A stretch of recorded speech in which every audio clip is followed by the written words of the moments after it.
18 June সকাল 10টায় ময়মনসিংহ নগরীর গাঙ্গিনাপাড়া এলাকার অলকা নদী বাংলা কমপ্লেক্সের দ্বিতীয় তলার 0 পয়েন্ট মোবাইল শপ নামের দোকানের সামনে যায় 3 যুবক। কয়েক সেকেন্ডে শাটারের তালা ভেঙে ভেতরে ঢুকে 7 মিনিটের মধ্যে লুট করে প্রায় 250 মোবাইল সেট ও নগদ 8 লাখ টাকা।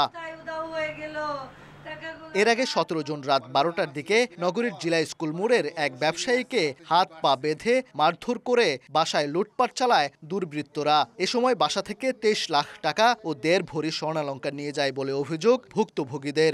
7 সেকেন্ডের মধ্যে আমার তালা কাটটা দোকানে ঢুকে সম্পূর্ণ প্রোডাক্ট নিয়ে তারা বেরিয়ে গেছে। আমার হাত এরকম ভাবে মুসরায় ধরিয়া বাইন্দা ফেলাইছে, রশি টসি তারা নিয়ে আসছিল, মুখ বাইন্দা ফেলাইছে, চোখ বাইন্দা ফেলাইছে। যারা জীবনের কষ্ট নিয়ে গেল আমি তিল করে এই কষ্টগুলো আমি জমাইছি। ময়মনসিংহ নগরে বেড়েছে ছিনতাই চাঁদাবাজির ঘটনাও। গত 16 জুন ভোরে নগরীর মিন্টু কলেজ রেল ক্রসিংয়ে রিকশা আটকে ছুরি ধরে যুবকের কাছ থেকে ছিনতাই করা হয় মোবাইল মানিব্যাগ। একই দিন সন্ধ্যায় মাসকান্দা এলাকায় একইভাবে ছিনতাইয়ের শিকার হন এক ব্যাংক কর্মকর্তাও। এছাড়া সম্প্রতি নগরের বাঘমারা এলাকায় শাপলা নার্সিং হোম অ্যান্ড ডায়াগনস্টিক সেন্টারে চাঁদা না পেয়ে মারধর করা হয় মালিককে। রেহাই পাচ্ছেন না চিকিৎসকরাও। তাই চাঁদাবাজদের রুখতে রাস্তায় নেমেছেন ক্লিনিক ডায়াগনস্টিক মালিকরা।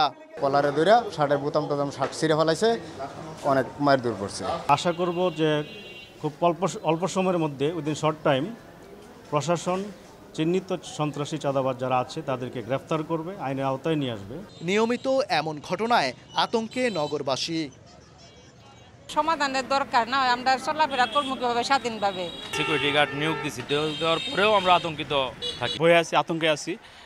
এটা আমরা সমাধান চাই। নাগরিক সমাজের প্রতিনিধিরা বলছেন, আইন শৃঙ্খলা বাহিনীর সদস্যদের ব্যাপক রদবদল হওয়ায় নতুন দায়িত্বপ্রাপ্তরা অপরাধী চেনেন না। আর পুলিশ বলছে অপরাধে জড়াচ্ছে নতুনরা, যাদের নেই রেকর্ড বুকে নাম। আইন শৃঙ্খলা বাহিনীর অনেকটা নিষ্ক্রিয়তার কারণে তারা দৃশ্যমান কোনো টহল, পিক আপ ভ্যান, এমনকি রাস্তায় রাস্তায় যে চেকপোস্ট ছিল সেটি করা হচ্ছে না।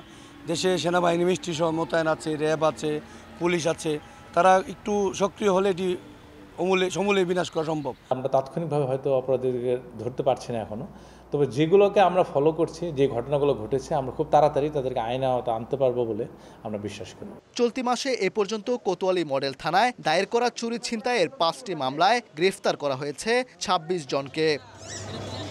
আশ্বাস নয়, অপরাধ দমাতে আইনশৃঙ্খলা রক্ষাকারী বাহিনীর দৃশ্যমান ও কার্যকর পদক্ষেপ দেখতে চায় নগরবাসী। তবেই আতঙ্কের নগরে ফিরবে স্বস্তি। ওবায়দুল হক, সময় সংবাদ, ময়মনসিংহ।